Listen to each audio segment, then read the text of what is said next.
We discuss about welding process. Welding is a joining process which results in permanent joints.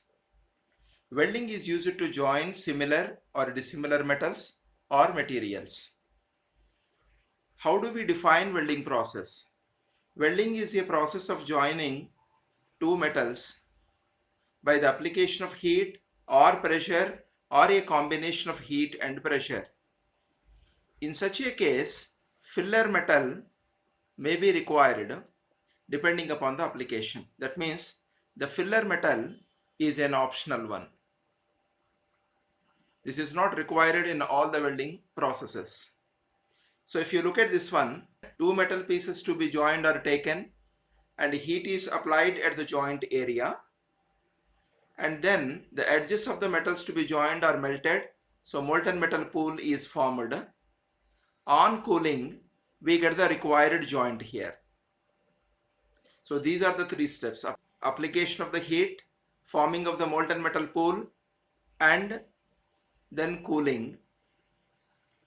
So the two metal pieces to be joined are known as base metal, or this is also called parent metal. We get the joints also by keeping the two pieces together and by applying the pressure. So when the pressure is applied, the bonding takes place at the contact surfaces and it results in welded joint. And third one is the heat is applied at the joint, at the same time pressure is applied to get the required joint.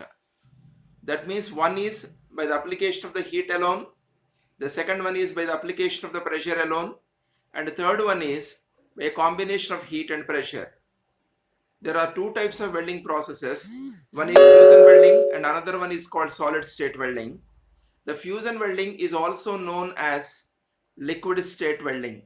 The difference between fusion welding and solid state welding is, in fusion welding, molten metal is formed as a result of application of the heat. In solid state welding, there is no molten metal. So if you like this video, please subscribe, share and comment. Thank you one and all.